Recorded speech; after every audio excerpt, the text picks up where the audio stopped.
Hey, what's up? This your boy Elijah with Glenz's How I See It. Another edition of Humble Dad. This is going to be a really good episode. This is an individual that has changed my perspective on several different things in just a short amount of time. His ability to articulate his thought and get me to change my mind is pretty big deal because that's not something that I often do. And he's a husband. And he's a dad to two beautiful kids. And I'm just really excited and ready to see what my dude has to say. None other than Mr. Antoine. Or should we call you Coach? Coach A, Coach AR, Coach R. Like, which one we want to go by today, sir?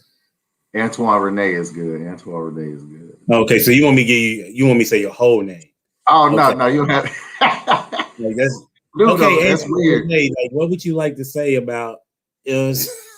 Well, most people when they ask me, they say, "Why every time I ask you your name, you say your whole name?" I was like, "I don't know. It's just a force of habit." Antoine Renee. Where did that habit come from? I do not know. I do not know. When did that start? It probably came from when I was in college, involved, and you do interviews. People ask you your name. You have to introduce yourself formally. So I used to introduce myself formally, but then I'd start doing it every time somebody asked me my name. I would first and last name because you're talking to a newspaper writer or something like that. Yeah.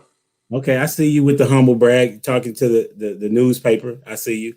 Just the local though, like not no, like you ain't talking to ESPN, not on TV. Just like the local paper.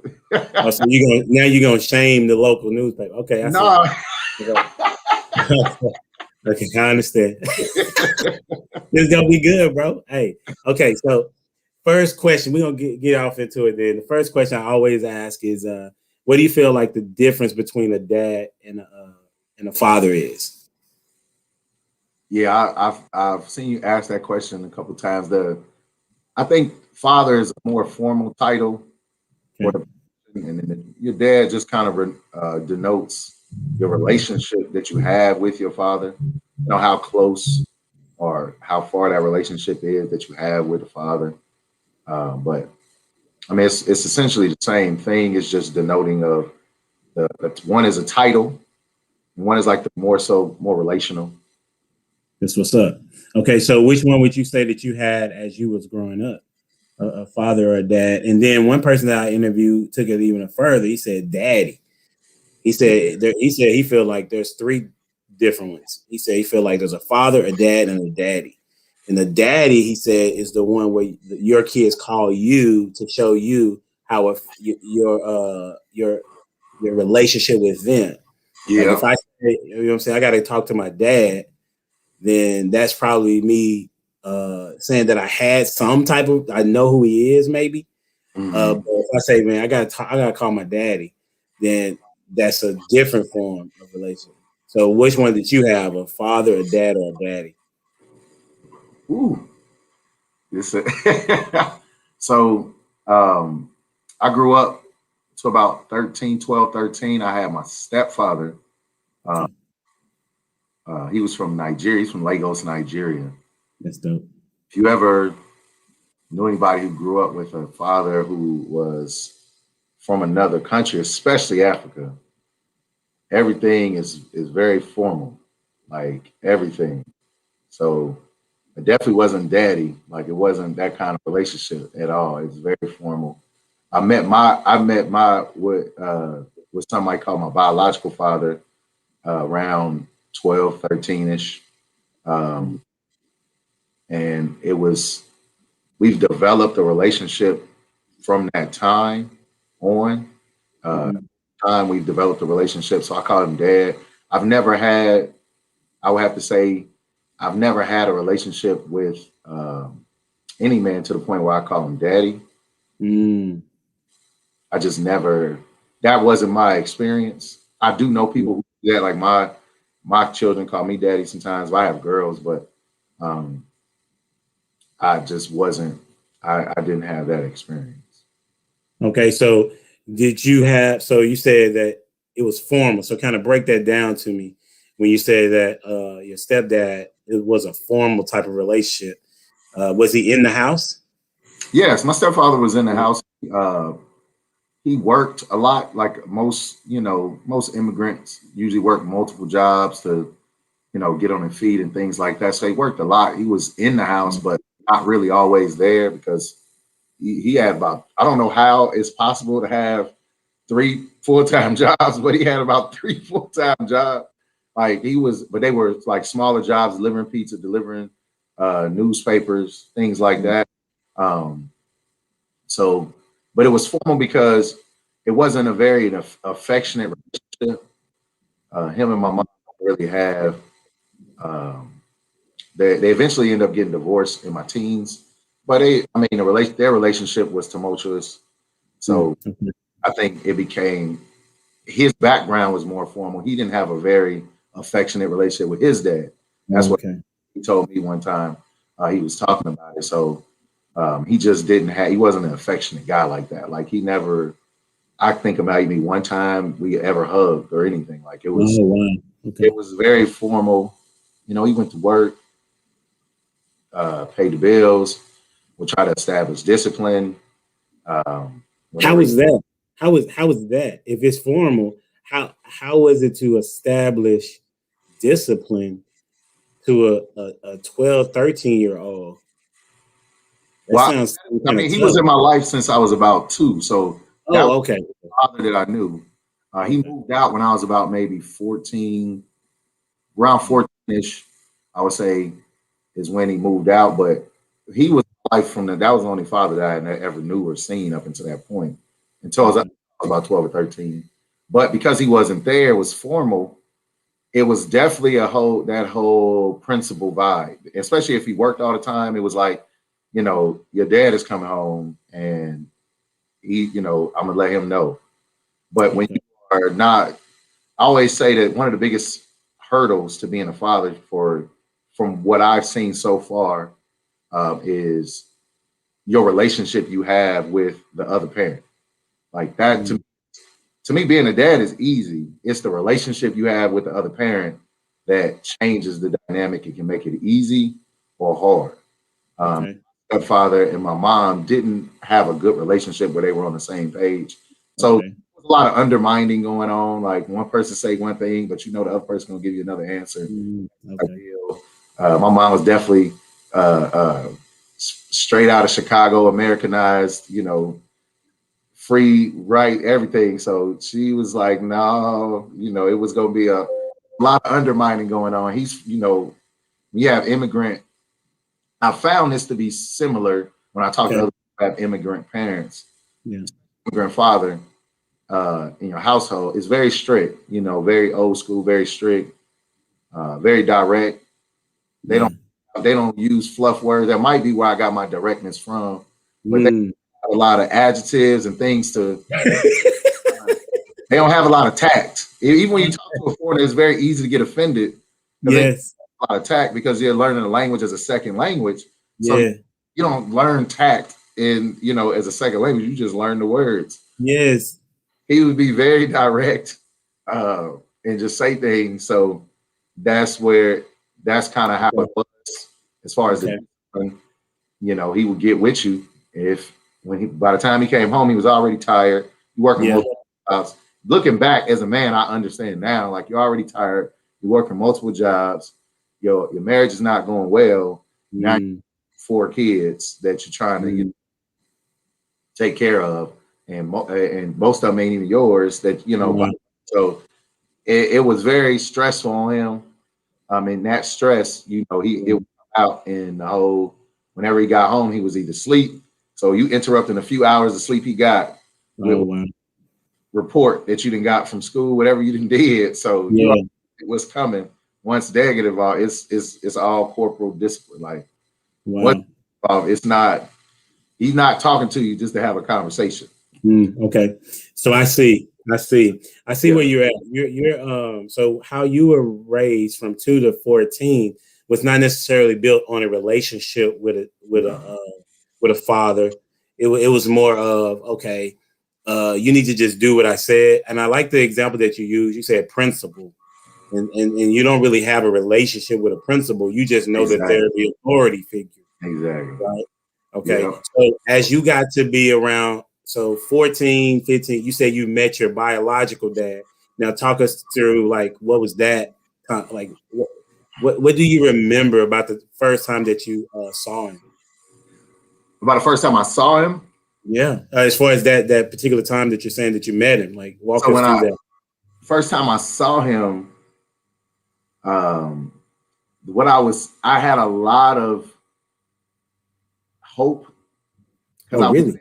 At the time, I was involved in sports big time. You know, my career, as far as what I thought my athletic career was like, I'm at the teenage age, and I'm noticing a lot of my friends are still growing. Yeah. Like around 12, 13. So I'm like, okay, you know, am I about to hit a growth spurt? Like that was the biggest thing on my mind. Am I about to hit a growth spurt? I hope he tall. Like I'm trying to figure out what does he look like, and you know, do it. I'm like, man, I hope he at least 6'2", 6'3". Give me some. So when he stepped, my dad stepped out. Listen, hold that thought. The reason why I thought you said hope was because you was getting to see the dude, right? Like you're like, oh, I'm excited. I know. And then you said, oh man, my hope was to see what my gene pool looked like. That's how wild. Very selfish reasons, dude. Very selfish. Very. I mean, I did hope that you know he would because we weren't by no means we were working class. Yeah, definitely check to check family. So I did have some financial hope that maybe he could take me away from this. Maybe he's doing way better, well off. He could take me away from this craziness because I grew up in a real crazy, dysfunctional, a lot of violence in my household. So I was just hoping, he would be like a shelter. But long term, I was a long-term thinker. Long term, like, okay, because I'm about 12, 13-ish. I'm like, I'm on my last stretch anyway. I'm about to hit adulthood. I need to know what's in this for the future. So when he stepped out the car, he stepped out the truck, and he was the same height as me at like 12. I was like, oh no, this is not good. Like all that hope just diminished. Like immediately that hope diminished. That is hilarious. That is hilarious, man. Immediately, like I just had I mean, we had a whole future planned out. Me and my friend was like, look, we go to college, we go play this, you go play that. This is school you going to. Wow. I was like, oh man, he's the same height as me right now. But he was wide. That is hilarious, dude. He's a very wide guy, very strong. But it was a difficult transition when I first met him because him and my mother still didn't have they still had a tumultuous relationship. According to him, he didn't know I even existed until I was about 10, 11 years old. Wow. Wow. There's a different, there's a different story that came from my mom and my aunts and my cousins. They knew who he was the entire time. Like they would describe him to me. He used to do powerlifting competitions. So they would always tell me how strong he was and stuff like that. So somehow everybody in my mom's side of the family knew exactly who he was.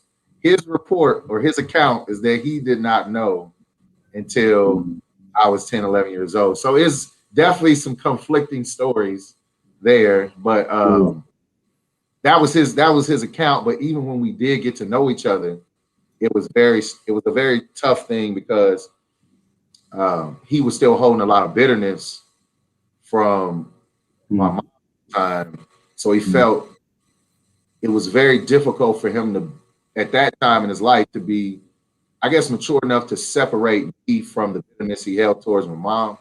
So he would take, shots at her and things like that. And that caused a wedge between me and him. Because, I'm at this time, I'm 12, 13. But when you grow up, like anybody else, when you grow up in, shall we say, neighborhoods that are more low income, you tend to be exposed to a lot more, a lot earlier. So you grow up a lot faster.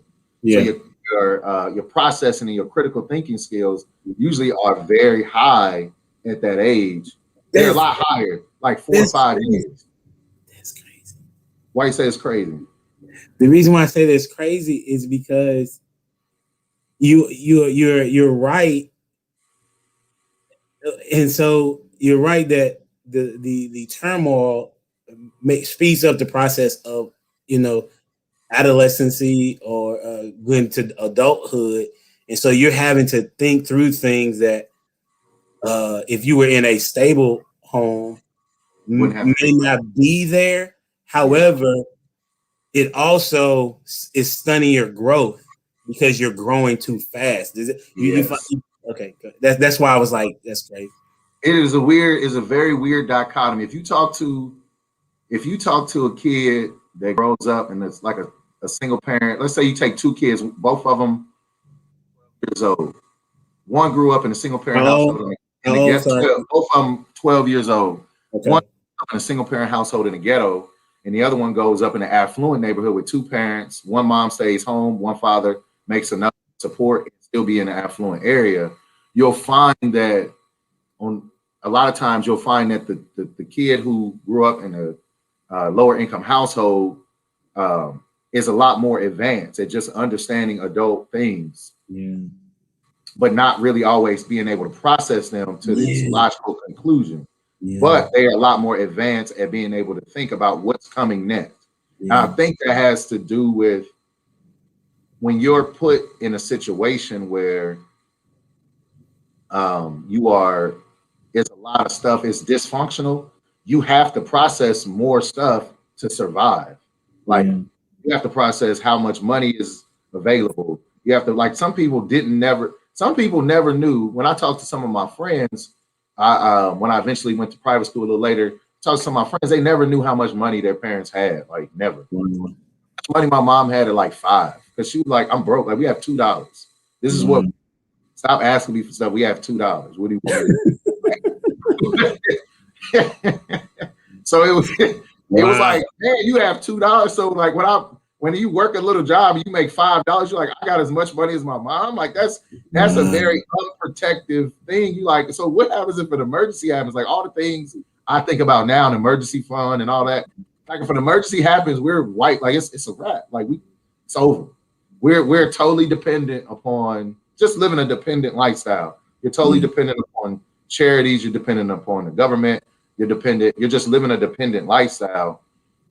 So there is no backup plan. Basically, there's no cushion. You're tight roping without a net, and that's kind of how a lot of people who grow up in like dysfunction and you don't have a trust fund, you don't have a family backing. You're like tight roping without a net. So all you got. So in those kind of situations, you have to process in order to make it like out of that kind of a situation into adulthood. You have to be able to process things in advance. You have to process who's coming in, like if you're walking into a room, who's coming into a room, what's going on, like is anybody's hands on their pocket? Like you are interacting with a lot of different stuff. You might have gotten jumped before. You might have had your safety violated at some point because if your dad is not around, who's protecting you? All you got. So that's why you see kids, growing up in those kind of situations, they have their own form of protection. They develop. They have to walk around with a knife. I walked around with a knife for a long time. This is, I had one friend who walked around with a long fork. But I mean, we were growing up in similar situations. Wow. But it was just like, if it goes down and I get cornered, I'm ready. Nobody to call. It's, somebody say, I'll call my dad. It's nobody to call. Like, you got to be able to get it out and make it happen. So that's why you see that as a teacher, I teach how to, I don't think I said that yet, but I know when I see a kid usually go from 0 to 60 in any kind of situation, they immediately jump to like to an extreme violent. Very defensive. I know they probably, what they're trying to communicate to me is when I'm at home, I have nobody else to protect me. I feel unsafe. So it's kind of like if you ever corner, they tell you don't never corner a wild animal because you'll see them do something crazy. I seen a video one time with I think it was a bobcat or something. They cornered it on purpose to show it like on video, and a bobcat like kept cowering back into the corner. And when he couldn't go any further, the bobcat did some matrix stuff. It jumped like 5 feet in the air and started swiping like 6 different times. I was like, oh my goodness. And Wow. that's what I learned, like, you know, that's how I feel if I'm in a situation, or that's how I used to feel when I was in a situation and it was a fight going on. Like, listen, I have no backup. So I'm fighting for my life. You might be fighting at a point. I'm fighting for my life. So we have motivation. Then therefore I'm going to use different means, and I'm willing to go further than you. Wow. So then, yeah, that's great. So when, I mean, let me stay there. So how do you see then as the two get older, it's a flip? You know what I'm saying? Like the one seems to have stayed at this survival mode, Exactly. if you will, and the world is against them, versus the other individual who had a slower process to this maturity, if you will, in the 2-parent household. Like, why do you think there's a change? That's a Does that great make sense? question. That's a great question. Okay. So what I would liken it to is, if you think about a tree, depending on how big or how tall the tree is going to grow, it has to develop roots that you can't see in the same, you know, that's just as deep. Okay. So you see that tree for a long time if it's a tall oak tree versus a tree that's just going to sprout up and grow 3 or 4 feet. It's going to start sprouting faster, but it doesn't have roots deep enough to keep. And that's where I think the faster you make a kid grow up without any kind of stabilization or long, deep roots, you're going to stunt their growth. They're going to stop just as fast after that growth process. That's why you see those kids who get to a certain place mentally and they can't handle anything else. Right now I'm in investment. You know, I'm trying to get into the investing stage of my life and trying to grow. And I realized that, you know, even the way you can long-term invest is affected by how you grew up and how much risk you can take and how much risk you can handle. Because in order to be able to invest, you got to be able to handle some risk. And how you view risk is important because most wealthy people, they view risk as necessary, but they're going to do it in a very educated, methodical manner versus the person who hasn't been educated, didn't come from a lot of wealth, long-term wealth. Then a lot of times you do more risky things, but you don't view them as risky. You think they're safer. So you have the misnomer about even investing. And it's like, man, this is, it's risky to have all your income come from one job, because you can easily fire from the job. Now you're kind of up without any other streams of income. Yeah. But if you are used to seeing people work a job and not see them take any outside investing, you feel like that's risky. I can lose my money. Like, I'll just lose it all. So I don't have any, and I won't have anything else. But you don't understand that you don't understand things like, okay, you actually working to get capital, and your capital is supposed to produce money, and you eat off what capital produces. Instead, you are living off your capital. So you never can produce, your capital can never produce anything. It's almost like being a farmer and you always eat your seed. Like, it's never produce nothing.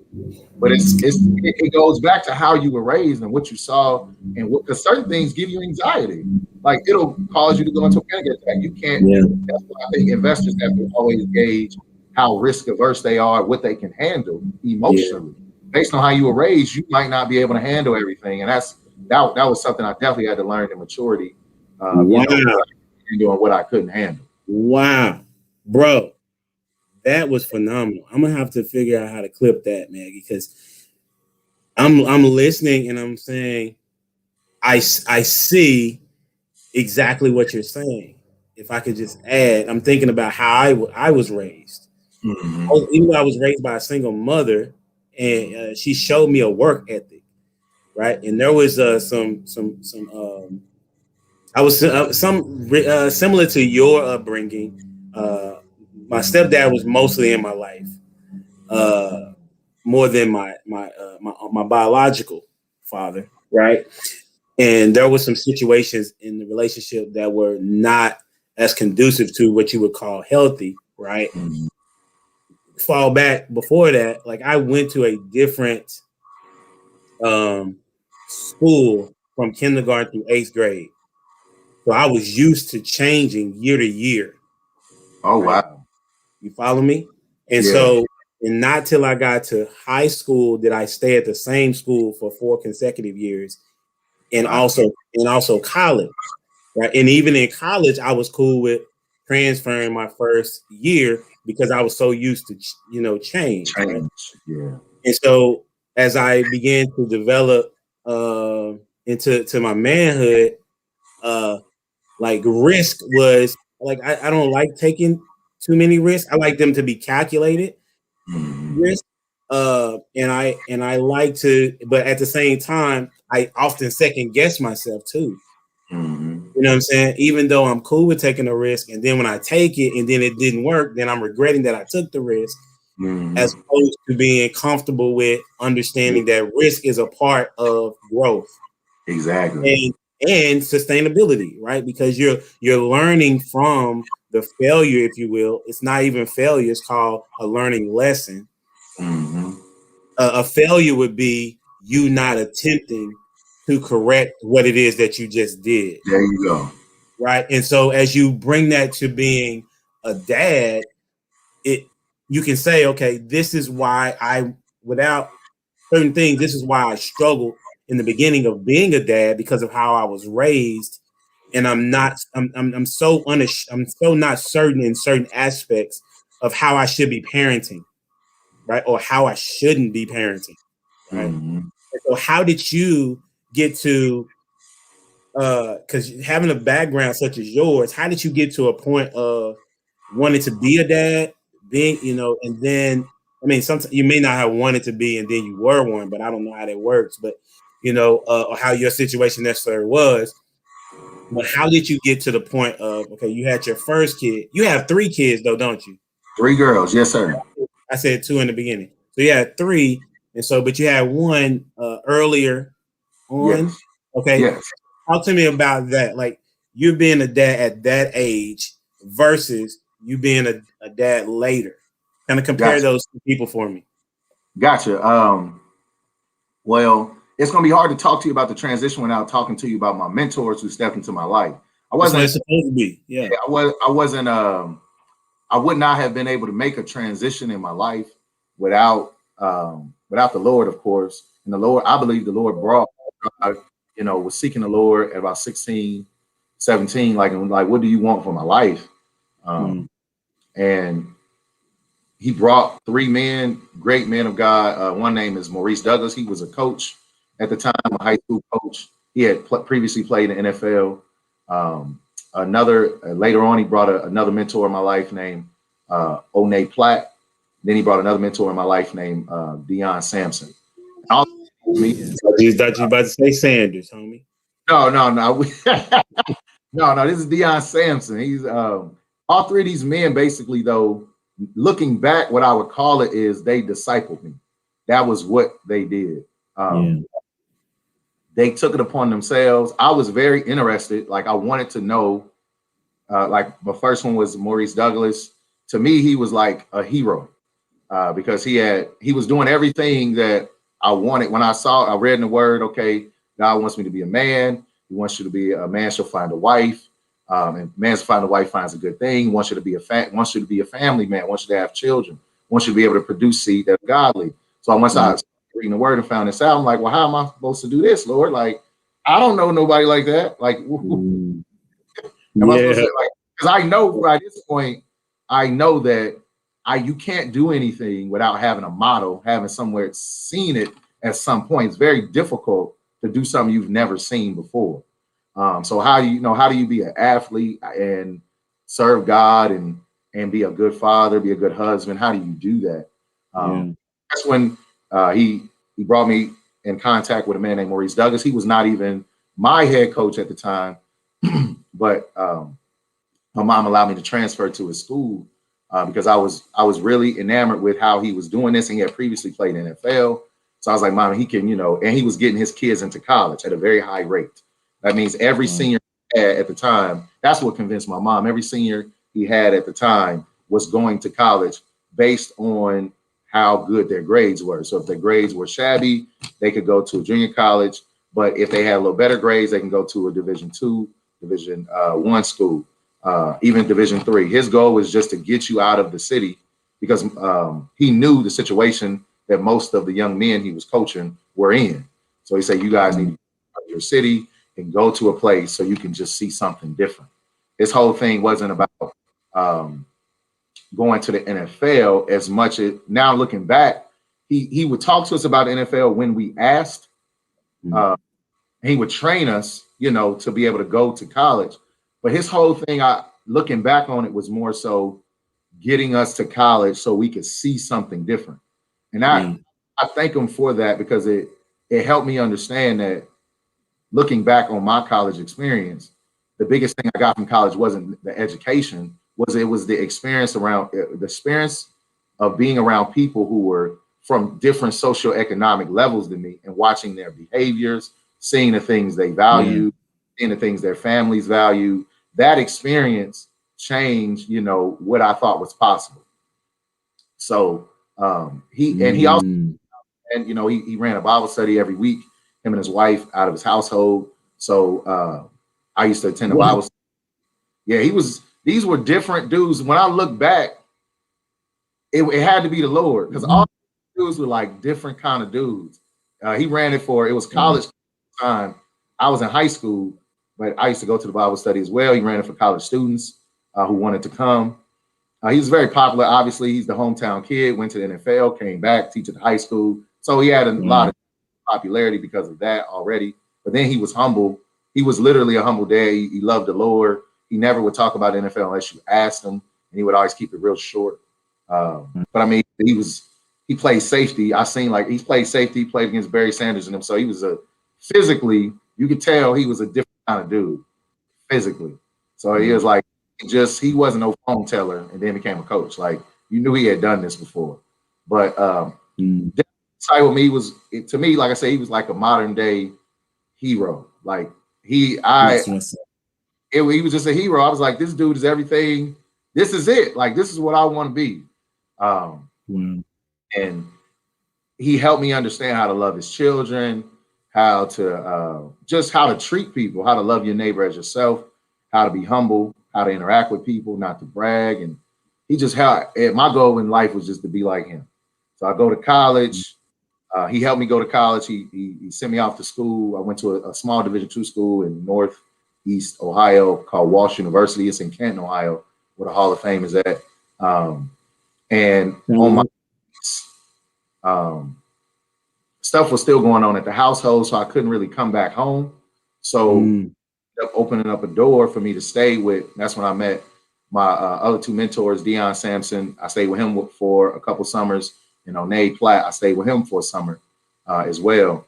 And while I was in college, once again, different type of dudes. Looking back, what gave them the presence of mind to allow a college male to come stay in their house? Both known me from the church that we were going to. Deion actually knew my older brother. He taught him when he was in middle school.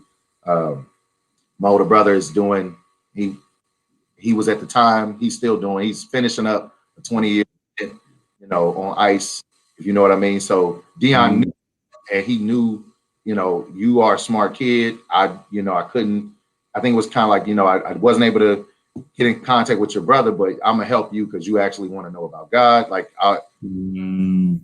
That time invited me into his house. But all these men basically discipled me into being a man and gave me a goal to shoot for. This is what it looks like to be African American, to love God, to be a father, to be a husband. This is what it looks like. And they helped me be able to manage some of my own issues. The trouble came when I tried to put it into practice What? That's when the trouble came, when I tried to, I was taking in all this information. So I'm like, yeah, I can handle it. Like I can handle it. I can deal with it, Yeah. and I couldn't. Like I could, like I didn't understand fully the trauma that I had experienced. Okay. And how it would affect me putting it into practice. So here comes my first daughter. Okay. So relationship, obviously the relationship, I'm not used to, I don't understand what situations to stay out of, what I can handle for wise and what I can't. Boom, you do what adults do, you get adult results. Yeah. I have my first daughter while I'm in college. Love her. Me and the mom were never able to get on the same page. So we attempted to, but we were young, and we both were coming from tumultuous households. So it wasn't a good fit. I didn't know what to look for in a wife. I didn't know, like I thought. Yeah, I didn't know what to look for in a wife. So I'm one of those guys that if you give me some information, sometimes I have a problem with, and this was something I had to learn, that this was something about me, is I need to be slow and take my time, because I have a tendency to think that I know what I'm doing. I don't know what I'm doing. So I had to come to practice of telling myself, hey, you don't know what you're doing. That's the short roots. You have no idea. You said what? That's those short roots. Short roots. You think you're growing, like, oh yeah, I'm growing. You don't know that oak tree that just sprouted, that you think is you're way taller than, he's going a lot further than you, but you don't really understand that. So that's exactly what it is, those short roots. So that was difficult, learning how to be a father, learning how to be a single dad, going through the process of learning how to communicate with a woman that you're not in the same household with, dealing with the government, when they have to step in, and, dealing with the bitter feelings of a woman that you're not in the same household with, understanding how emotional a woman could be. All those things I just did not get.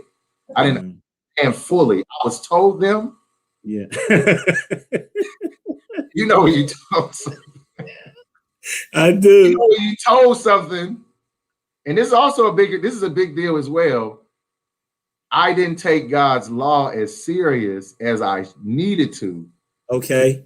See, when you see things, when you're told, you have to be careful what you teach kids. I promise you. You have to be careful what you teach kids, whether directly or indirectly. So for example, when we teach our kids, hey, your father's not around, but this all right. This is, God ordained. We're gonna make it. It's gonna be all right. And it's all your intention may be good, but you might not be giving them the whole story. Wow. So therefore, they'll grow up, even though you might have had all be well intentioned. You grow up, their kids grow up, and they replicate that situation. They don't think that a 2-parent household is necessary, and God can still bless it though as one, and He can. But that's not the optimal situation for your child. And if you don't properly explain that to a kid, they'll replicate the same situation. Like, oh, it's okay. God is still with us. And no, this was ordained, and all that. You like, no, man, this is, He meant for two to come together, be under a marriage. And this is what He meant to happen. Even though parent, mom, dad, you might not have done it. You need to be able to explain to your child what it's supposed to look like. Yeah. And if you're going to be, let me add to what you're saying, because I wrote that yes, He can bless in any situation, right? Yes. But there is a standard, as one person was talking about at this morning's breakfast that I had. The guy was saying, there is a standard in which I have to live by. Right. Yes. God has created a standard for us to live by, and also He has given us the way to honor Him the best, if you will, if I can say it like that, and that is to have a 2-parent household, man and a woman raising a kid. Because if you're going to have a kid, and you're saying, well, I can do good all by myself, right? That is not. That is, can I say antithetical? Antithetical. Go ahead. Say it. Antithetical. You know what I'm saying? I got this list sometimes, bro. Like it's hard for me. Antithetical. I Yeah. think you may have used that before. Yeah. I think you may have dropped that in my spirit. Okay, I think that's what that is. Okay. And so if you say I can do good all by myself, right? That is goes against the scripture if you have a kid, right? You know what I'm saying? Now, if you're by yourself, you know, Paul talks about being single and then honoring God through your singleness. But if you're saying you're going to have a kid, to take it and having a single parent household, you have taken away what it is that God has ordained, which is He wants there to be a marriage between man and a woman, right? And for them to raise this child in His way, right?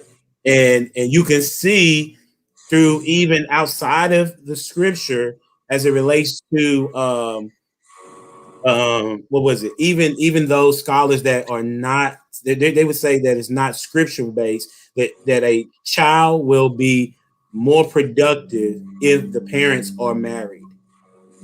That and you know what I'm saying? And so for the person that said, well, that's just for religion talking, there have been several studies, one specifically that says, regardless of religion, if there is a two-parent household being and they're raising this kid together, the kid's going to have a better mindset, as well as they're going to have an advantage over the one that has a single parent household. So I just wanted to ask. Go ahead. No, I agree. I agree. It's tons. It's not a couple. It's tons of secular studies about two-parent households, parent functional household, and how it helps brain development.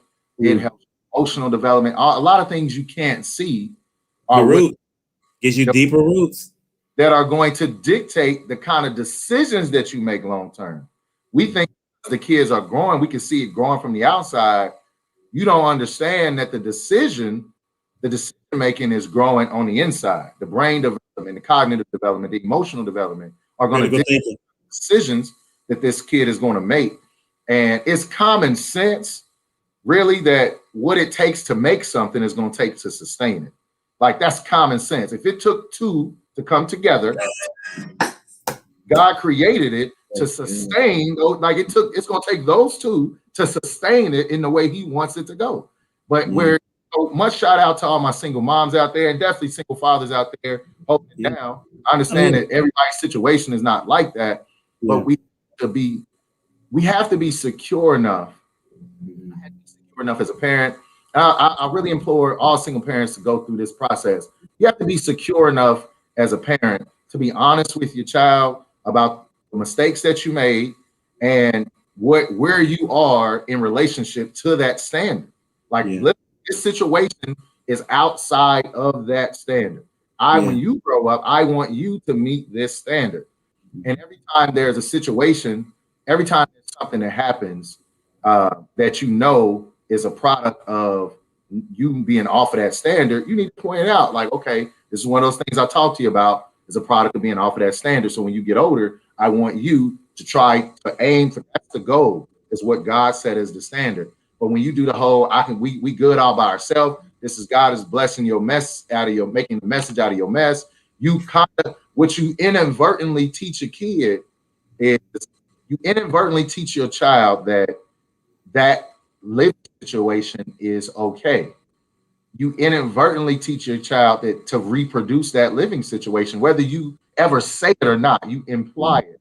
So we have to be careful. And that's why being insecure as a single parent, you cannot do it. Like, you need to secure yourself, secure your mind, secure your heart, not worry about how people look at you, how you look. You have to be able to be honest with your child about for their future development, not how you feel right then.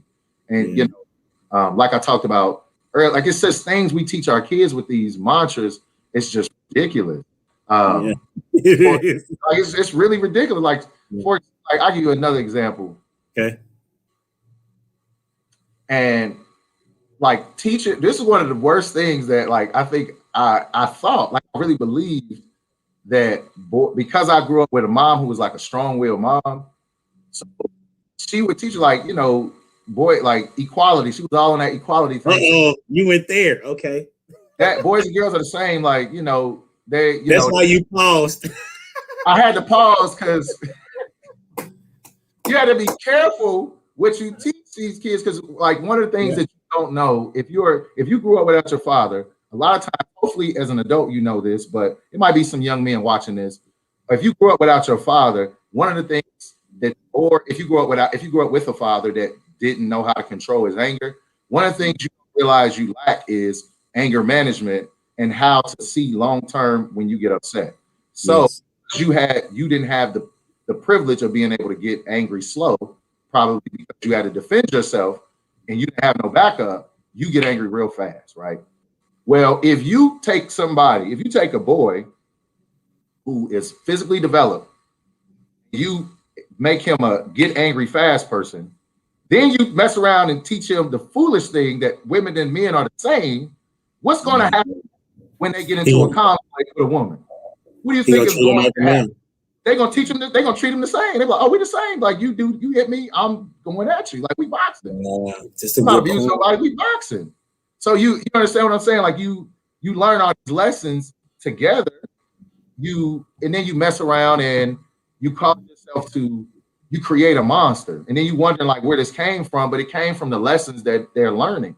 Everything that your children do, and I know parents, they get nervous when they got adult kids that are not doing the things that they want them to do. But in reality, everything your children learn, you set them up to learn. Even if they learned it off of TV, you bought the cable, you turned on the TV, you set them up to learn this. If they learned it in school, you sent them to the school. Like you're responsible for the ecosystem that your child's tree develops in. So that's what's how you do that is very, very important. But just lessons of how to go forward as a young man was something that God had to really put me around good men who were willing to take the time to disciple me, and still, I still had to learn about me. I knew the plan and the blueprint. I did not know, I had to learn about, okay, what are the things you can handle?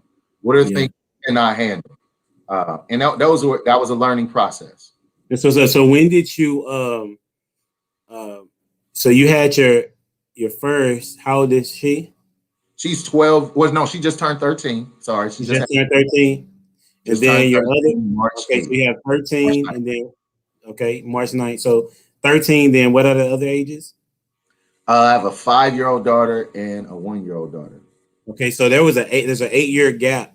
Yes. Right, 8-year gap. So when did that, what year would you say was that transition from I know that my roots are, well, you didn't necessarily know, but metaphorically your roots are short, but it seems to be that your roots became deeper when you had these mentors that were able to give you better outline of what it looks like to be a godly man. So when did that triculate into you becoming that and then having your next kid? Like what was Gotcha. Oh, can I get this charger real quick? Because my going to die. Sorry. Yeah. Already. Okay. This is good, man. No doubt. This is good. It happens. Everybody knows what it is. You know what I'm saying? I'm not editing none of this either. You know what I'm saying? It's straight raw footage. That's what it is, man. Like, you know what I'm saying? I want to know, people want to know what's going on. It's important, man. I feel like that's why I think that what you're doing is so powerful. Being able to hear the testimonies of men and how they were able to, the adversity they experienced, how they were able to overcome the adversity, what scars they have left over from it. Being able to understand that, be transparent. That's one of my biggest philosophies in life, is being transparent, because I think that's the best way to teach. You don't give people false hope. But that gap between my daughters is the gap where God began to show me that your roots were short, and you needed to develop deeper roots. You needed to be able to see how this is done and find out what your shortcomings are. Was a big deal. If being able to come to grips with your shortcomings, understanding if you have a temper issue, understanding. If you have a fear of anything, maybe a fear of marriage, a fear of relationships. That was me. If you have a fear of dealing with an angry woman, being dominated, like having a fear of being dominated by a man or a woman. This is a big fear that causes people to stay single. Yes. Submissiveness. Like understanding these things about yourself are key before you can actually build and grow, build something that's going to last. So that's during that gap is when God was teaching me things about myself and helping me to understand, what I needed to do to correct certain things and heal from certain things. And in that transition, I moved to Texas. Was going to a church that I've been following the ministry while I was in Ohio. So got a chance to move to Texas. My daughter's, what ended up happening is after college, I had my first daughter while I was in college and moved back home after college to help to take care of my daughter. And her mom decided to move to Georgia. She was, moving on with her life. Once again, another consequence of being in relationships with somebody that's not in your household. You don't know where their direction is going to take them. Getting over that, the bitterness, the hate, and all that for doing that. Like, oh man, you taking my daughter from me and all that. And it's just a consequence. Once again, I had to talk to my daughter. To be honest, there's a consequence of the decisions your father made. I can't talk about her mom and dad. Her mom and all that. Your dad made this decision and put you in a situation, baby. I'm sorry. We have this commute thing we have to do right now. This is just what we have to do. And if it's uncomfortable, I want you to remember this uncomfortability so that when you become older, you have to strive not to put your children in the same situation. Wow. Okay. It's a lot of humility to admit that to a kid. Yeah. Because it's, once they're old enough, obviously you have conversations with them. Because it's like, yo, why am I in this situation? I see my friends don't have to do that. My daughter began to ask me questions like, Daddy, why don't you live with us? Like, I see my friends live with that. You know what I'm saying? These are real. And because I was so direct with my kids, they direct with me. So I would just answer them and tell them the truth. Daddy didn't make decisions. He didn't make the right decisions. He didn't do it in the right order. And God has an order. Now let's talk about God's order. This is you're supposed to get married. Then you have children. Now y'all in marital bliss and you get to know one another. Like this is the proper order. Just get that part. A lot of the things, even financially, go right. It's very difficult to get a financial house in order. Like I'll tell you a stat. This is, I like stat. I like my math. I used to teach math. I like the stats, man. When I know.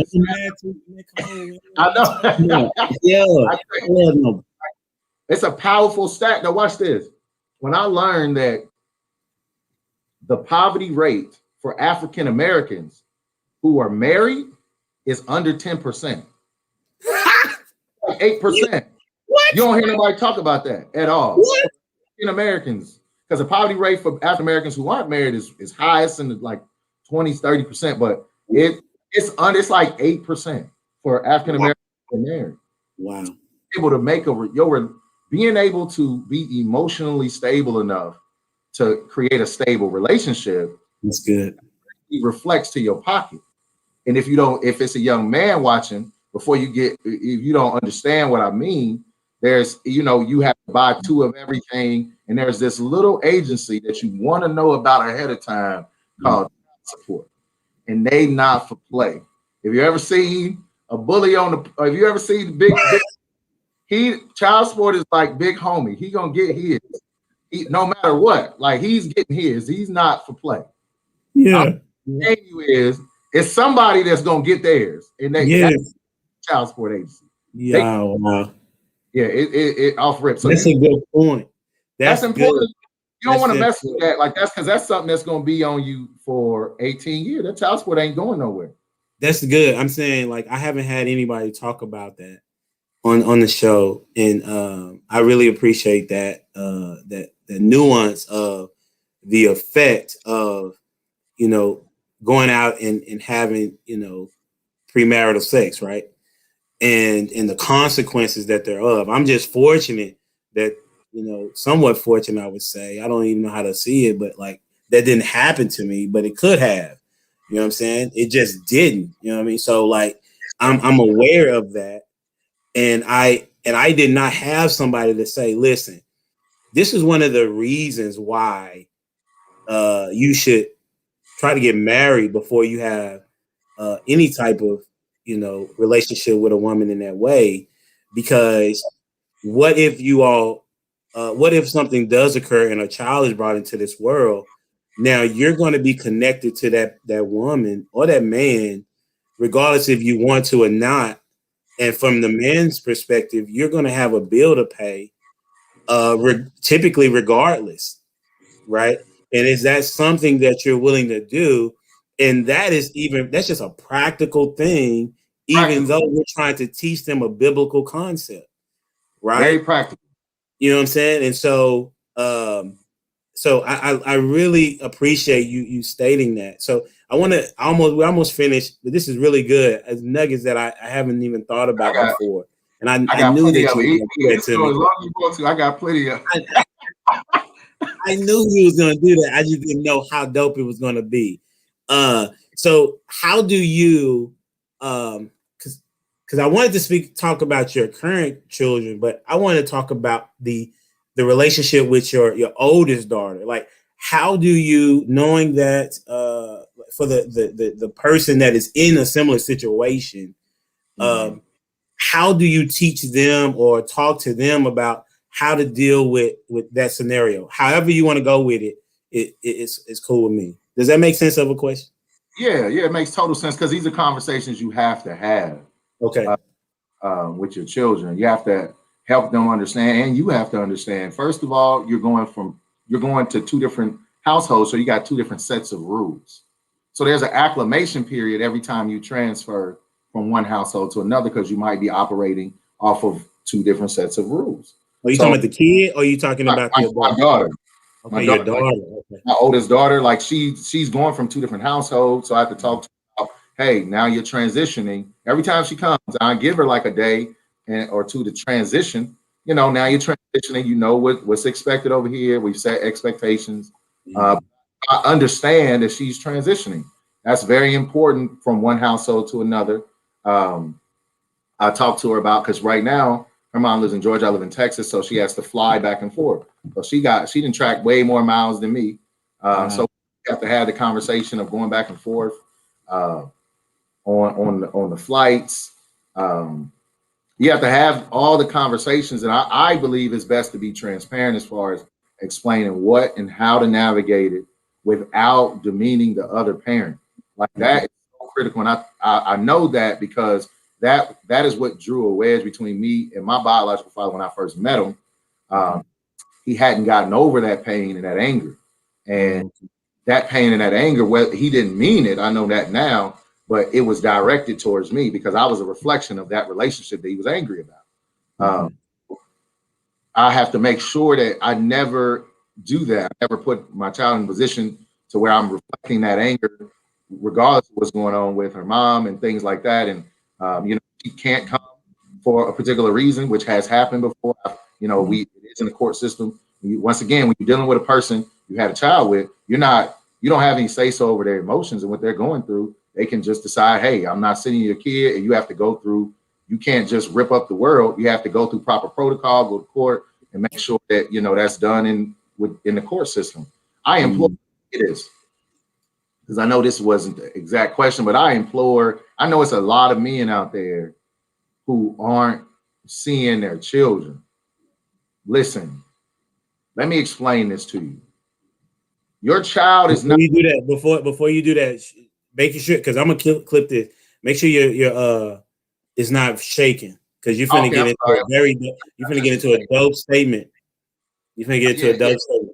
Go ahead. No, it's but yeah, let me say this to the men who aren't seeing their children. Your child is not going to care why or what relationship you had with their parent. All they're going to care about is, why weren't you there?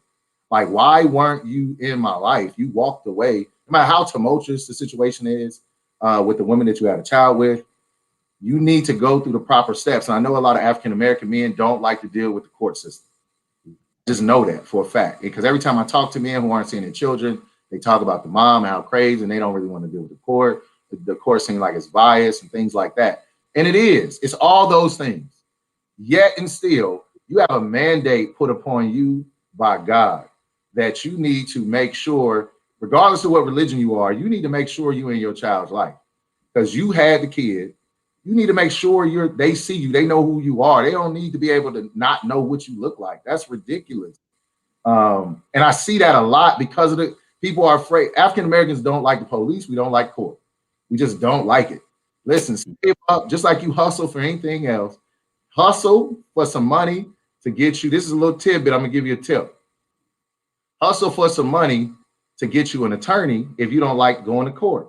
That's like get you some money so you can hustle and be able to have an attorney that can go to court on your behalf. You can get you a female attorney if you feel like they're biased towards females. You can get you a male attorney if you feel like they're good for it, whatever your situation is, whatever. But go ahead and see your children. That is like something it's not excusable. You won't be able to explain that to your child when they're older. You think you will, but you won't. So anytime you've lost up until this point, cool, go ahead and go through the steps. It might take you a year. It might take you 6 months. It might take you some time to save up money and then go through the court process, fill out the paperwork. They don't make it easy, but your child is worth it. Always. That's what's up. Could you hear me? Yeah, I hear you fine. I wanted to give you that scene. You know what I'm saying? Yeah. I had to make that statement, man, because I've met too many men who I asked them, like they're like on their second life. And I understand, you first, you don't succeed, try again. You try to figure it out. Yeah. You can't just discount and like ignore your first children. Like you can't do that's not allowed. Not in the world of manhood. You just that's not. What's up. It's just That's not. dope. Listen, there's so many hot takes, man. And so I wanted to coming back to because that was needed. How is your relationship with your oldest daughter, and how did you build it to that relationship? Like, what was it? And kind of talk to me about when did it connect for her that that this was going to be a continual probably type deal? Yeah. Early on when I think her mom moved to Georgia when she was about 5 or 6. Okay. So before that, I went to court and got a chance to get half the week. So I was getting half of every week with my daughter. So we kind of like split it. But yeah, that's a true statement. But we kind of like split it. So when she moved to Georgia, I had to go to the whole model of because I'm what's considered a non-custodial parent. Then because we don't have a shared parenting plan, which basically you split everything 50-50, that has to be agreed upon, a shared parenting plan, you and the other to be agreed upon. The only other option is for you to become a custodial parent in court. You have to win that in court, which unless the other parent has, some serious problems and deficiencies, it's going to be kind of tough for you to win in court. So we couldn't come to an agreement. So I became what's called a non-custodial parent. That's the legal term for it. So I was able to get my daughter on all of her breaks. So summer break, Thanksgiving break, spring break, all those things. Once she had to travel and she had to go these months without seeing me, it was traumatic for her. Like she would, cry and ask her mom, could she call me? And her mom would try to explain to her she couldn't. Like kids at a young age don't comprehend time and distance.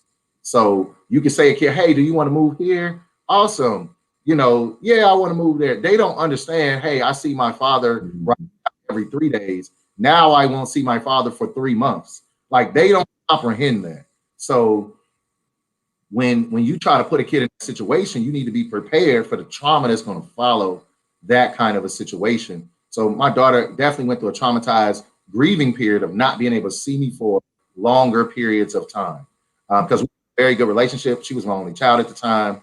I was definitely very adamant about seeing her, kept her with me all the time. Whenever she was with me, I didn't like during my time of parenting, I didn't put her in daycare. I didn't drop her off nowhere. Like when it was my time of parenting, I had my daughter. That's dope.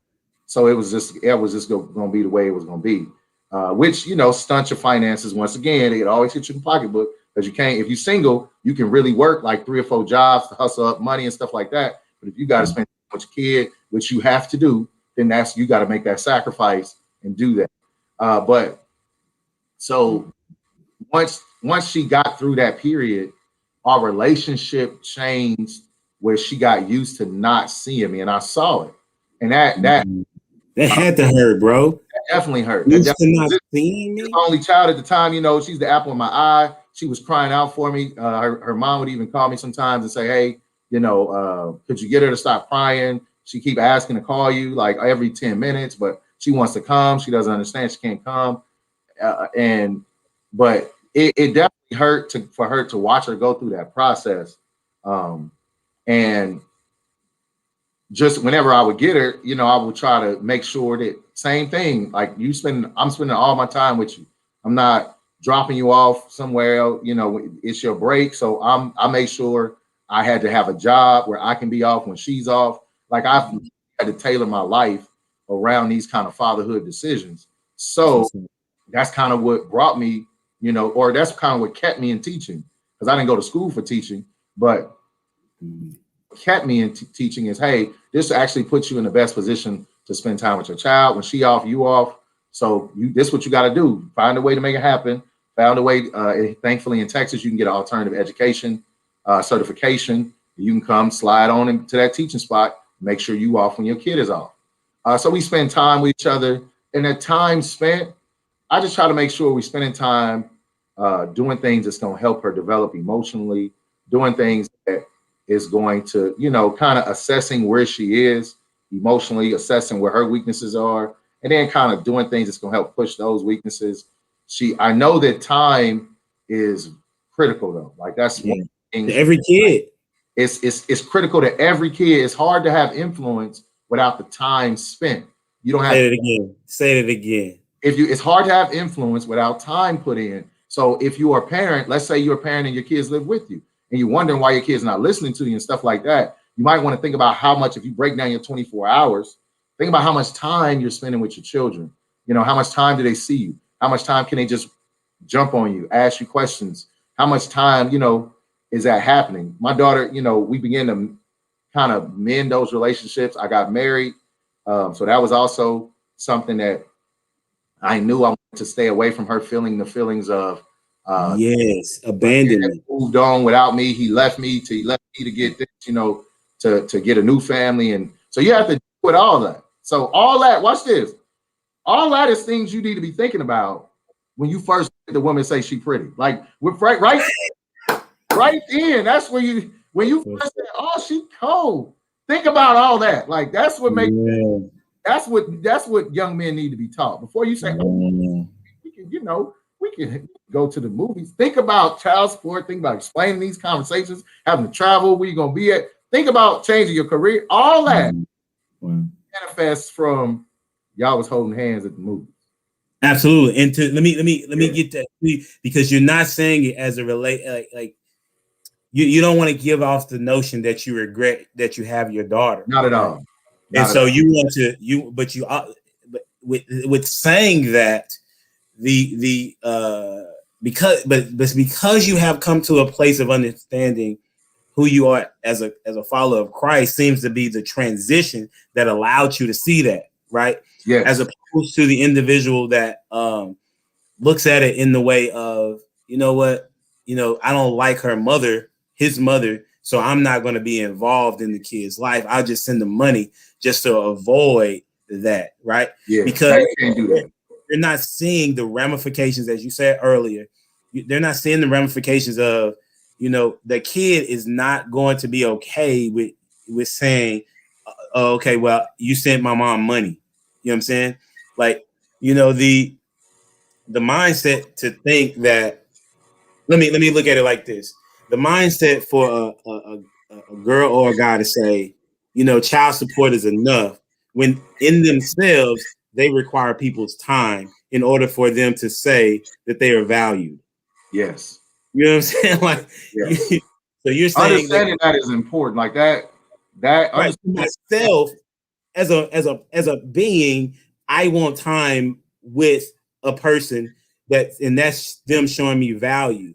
But as a grown man, you think that the kid has a different thought process and saying that that the money has replaced the time, right? Yeah, The it never psychology in that is insane, right? Yeah, it's a lot of psychological things that you go through when you're put in a situation. My oldest daughter helped me to grow up and realize the things. Remember, I told you that transition period between when I had my first daughter and between I had my other children. She was the catalyst that helped me to see those deficiencies in me. And the biggest thing I regret is putting her in that situation. I feel like that I should have brought her into a better situation. Got you.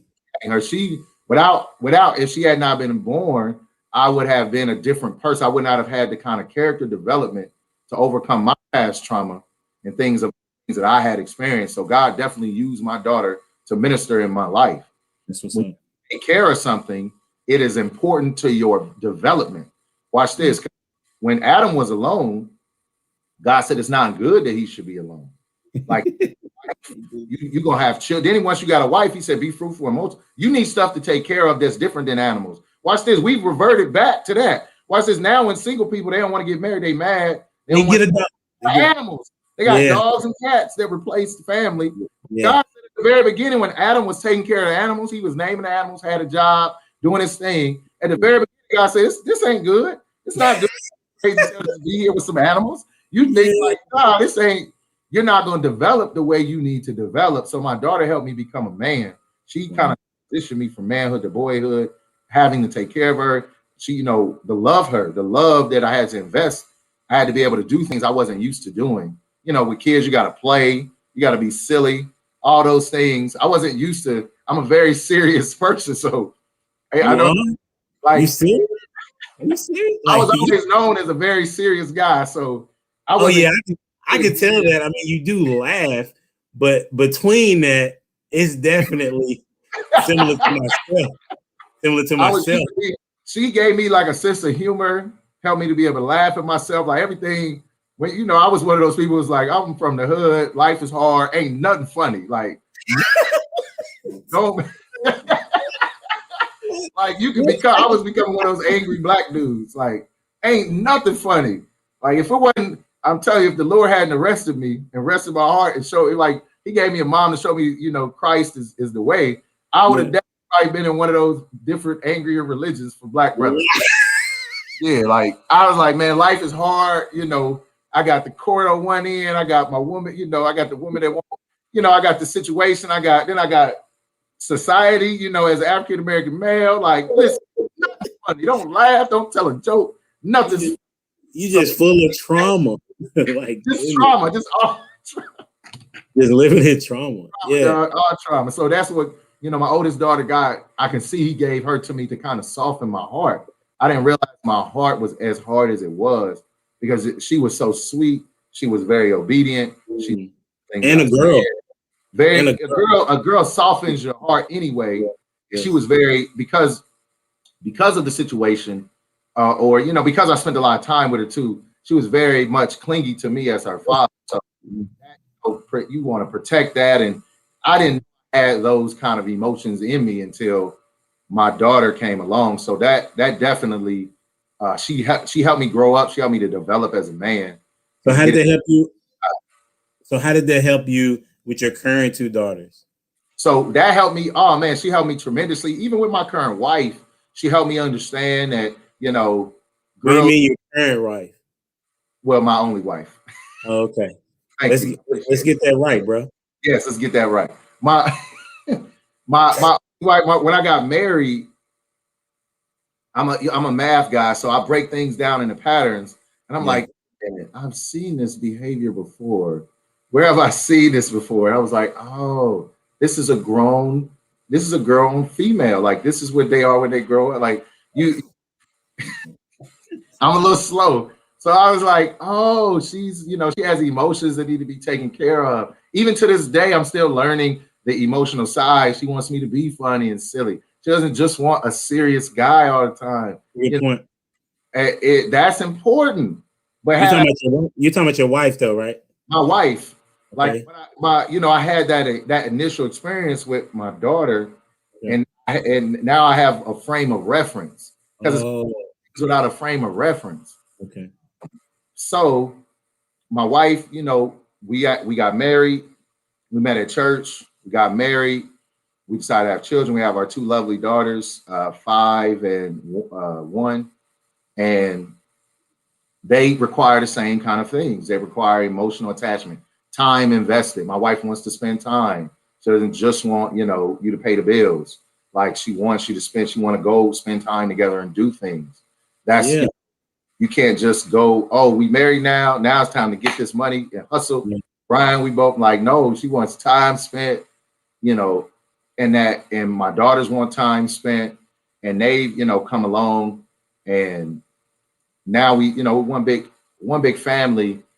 They come along and help me to see this thing through. Like, oh, I can do this. It's not. There was a fear after getting married. I realized there was a fear of failing at marriage. There was a fear of being having an out of control wife. Like there was a lot of. There was a fear afterwards. Well, yeah, it was a fear when before I got married. There was a fear. Before you. I was like, after you got married, you had that fear. Well, even after I got married, I had to deal with those fears. Like, oh, did you afraid of that? And I know every time somebody. This is the reason why.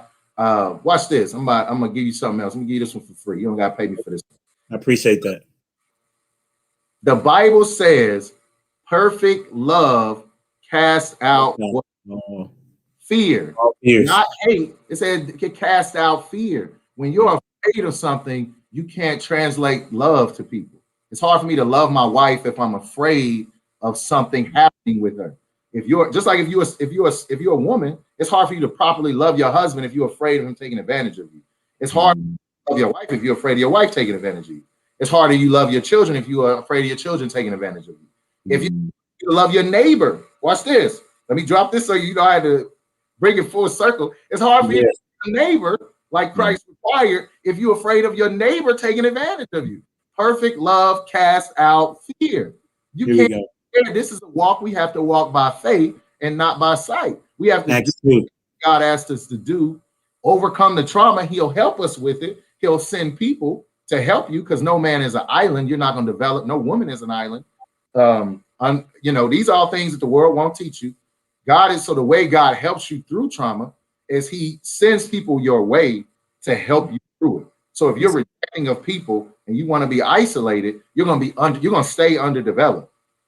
Yeah, and fear won't allow you to receive love either. Fear won't allow you to receive. It messes up the whole love triangle. And the word says that love is the greatest of all. Like love is the greatest of all the things. Whether prophecies, they're gonna fail. People thought Whitney said it. that was written just a little bit before Whitney. It's in the New Testament. It said prophecies are gonna fail. All these things are gonna fail, but love is the greatest of all these things. You cannot perfect your love towards your husband, towards your wife, towards your children if you don't cast out fear. You can't be afraid. And I believe that as a man, that's one of the biggest things that God has, helped me to deal with, the fears. Even my anger, my temper, he had to show me that it was a result of being afraid. Like if you're afraid of being beaten up and taken advantage of, that's why you go 60, because you can't. So it's gonna be hard for you to manage your anger if you're afraid. You're not gonna be able to manage the anger. You have to be able to say, you know what? That's what courage is. You gotta have. That's what courage is. That's what courage is. Managing your fear. Managing your fear. You have to have enough courage not to fly off the handle to intimidate somebody. You have to have enough courage to stay calm and say, you know what, we're gonna deal with this situation. That's what's up, man. That's a good place to stop right there. Oh, man. yeah. Sorry. You know what I'm saying? Because me and you talk and we can talk forever. Yeah, you know what I'm saying? 7 hours, I think, that one day. and the wives were just listening. You know what I'm saying? They started going to sleep on us like, oh, for sure. I really listen. Shout out to the wives, first of all, that say yes to allowing their husbands an hour to, hour and a half of their time to spend with me to talk about these things. I don't think I've ever been able to. I don't think I've ever thought about doing that. I always thank the guy and not giving credit to the women that say, yeah, that makes sense. Go ahead and do that.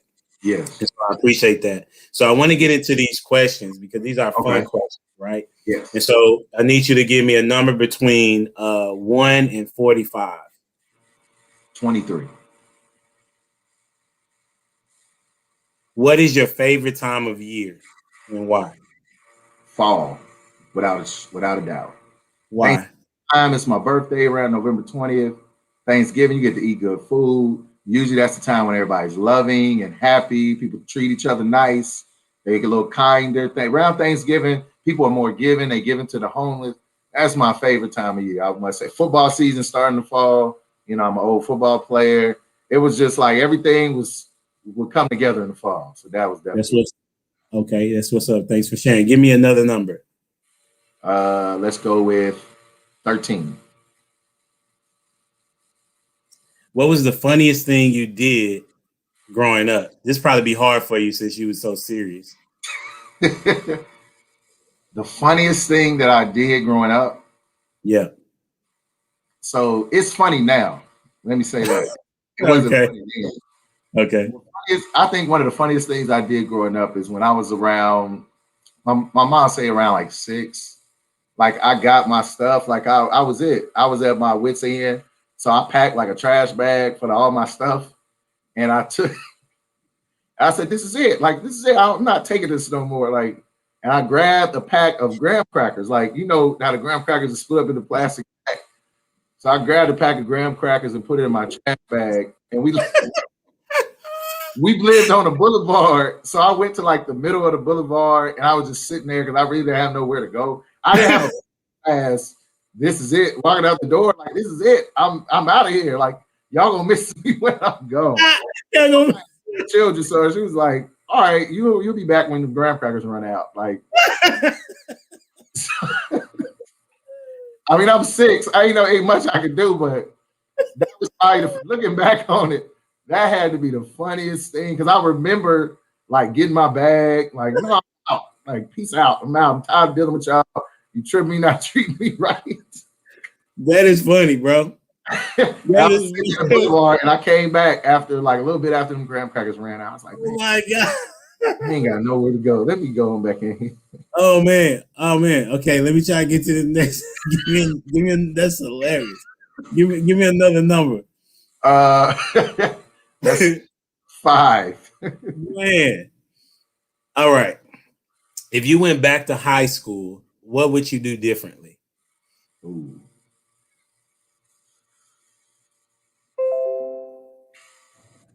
If I went back to high school, I would stay focused more. Like I wasn't as focused. Like I said, I would think I was focused on trying to grow up too fast. Like I would have, like that tree sprouting up too fast, I would have focused more on building roots and understanding time is going to bring opportunity. Like time will do it. You just be prepared. When they say preparation, when preparation meets opportunity, that's when you have success. I thought I had to create the opportunity a lot in high school. But I wish I would have understood that concept. Like, no, you just take care of the preparation and God will bring the opportunity. Opportunities are going to never fail. But will you be prepared for those, whether it's in relationships, in sports, in your education? Opportunity is going to be there for you to display what you've been preparing. But I thought I had to do both, and that was a mistake. That's what's up. That's good stuff, man. Thank you for answering those questions. Next question is, what TV dad do you say that you would compare yourself to? I probably would compare myself. I mean, I'm a little older, so the TV dads, I don't really know a lot of TV dads now, so I got the TV dads from the 90s. Oh, it's whoever. It's Carl Winslow used to play on like Family Matters, and Rock used to play on the show called Rock, like the trash man and the police officer. Yeah. more so compare myself to those kind of dads. Then, like, not necessarily. I'm not on the Cosby level yet, where I'm a doctor, and he's married to an attorney, and I'm more in class. So I'm a teacher, so more of that police officer, Carl Winslow type rock kind of style father. Okay, why? What a part of them would you say is a part of you? I think they are they're funny. They love their families, but they're still hardworking, and they believe in legitimate work, like legitimate work. They're not they weren't doing anything illegal. They believed in legitimate work. They were humble enough. They took pride in their job. Like Carl Winslow took pride in being a police officer, and The Rock took pride in being not The Rock the wrestler. It used to be all those who not older to call. Yeah. He was a garbage man. He was married to a wife named Eleanor. He was taking care of the family, but like they were humble enough and they had pride in their job, and they just wanted to do really well at it. And that's why I think that I relate to them a lot. That's what's up. Thank you for sharing. The matter of fact, we're watching Family Matters currently on Hulu. We're going through all the seasons, and our kids are watching it with us. It's a family thing that we do at dinner. Gotcha. And it's been a good lessons for the family, even though it's funny. Like our sons are not so much asking questions, but Gianna, our oldest, she asks questions throughout the course of the show, which makes us like, man, I'm glad that didn't happen to me, so I can, like good wholesome lessons, lessons. Like there was a situation where a woman was hitting on Carl Winslow, right, and so Harriet was aware of it, but Carl was oblivious to it until the lady made a move on her, right? And so made a move on him. And so our oldest, she was like, has that ever happened to y'all? Oh. Yeah. Oh. You know what I'm saying? So that's the comfort, but I appreciate the question, you know what I'm saying? And we didn't run from the question, we answered the question. You can't run from it, man. That's an organic, what they call, or that's an organic teaching moment. Like absolutely learn organically without forcing kids to learn. They want to learn. It's just when they want to learn, are we willing to be transparent, teach them? Absolutely. So kudos to you for being transparent. I appreciate that. And the last question is, how would you like for your kids to remember you? What would you like for them to say about you? I would like for my kids to remember me and understand how much I love them. Like, I think I made a lot of decisions in my life because I didn't understand. I didn't think for a long period of time in my life, I thought nobody loved me. Okay. Like when I say like you all you got, like that's what I meant. Like I thought that was the way I was living life. I'm all I got. If I die, nobody gonna care. Like, I got to make this happen, by any means necessary, by any means necessary. And that, that's something that God, when I received the Lord in my life, I realized that he loved me. No matter how you feel about your parents, the word says, even if your mother and father, David said, if my mother and father forsake me, the Lord will take me up. You meant enough to the Lord. I meant enough to God that he sent his perfect son to die. I was worth his life, and having self-worth is so vital. So I want my daughters to understand how much I love them. You're worth my life. Like you're worth my life. And if they ever get a chance to watch this later, I want you to understand that, like, you're worth my life. If I have to not make a certain amount of money for the rest of my life, you're worth it. If I have to take certain jobs, you're worth it. If I have to skip over opportunity, you're worth it. If I have to lose a leg or organ, you're worth it. And if I have to lay down my life, make sure you understand your daddy is telling you, you are worth it. I would gladly do it. That's what's up. That is dope, man. I really appreciate it. Anybody that watching it, make sure you share this, man. It's been phenomenal. Like it, comment, subscribe to the channel. And appreciate your time, Mr. Antoine. Thank you, man. I appreciate you doing this. I think this is a big deal. Like I told you before, I think that people learning from older men, being able to see how to do things. If I can help somebody just self-correct a little bit before they make a certain decision, and just, help them out in their long-term planning. It just even a little bit, this was more than worth it. I think that your testimony, our testimonies as fathers are huge from every standpoint, because fatherlessness, I want to tell you, is on the rise, not just in the African American community. It's on the rise in the Caucasian community. It's on the rise. It's on the rise in the Hispanic community. It's on the rise in the community. So this is a big deal. It's a lot of people out there who need fatherly type lessons. We already have those. So kudos to you, Elijah, for real. For sure, man. I appreciate it. And I want to say thank you for being a humble dad. You know what I'm saying? And we out here. Deuces.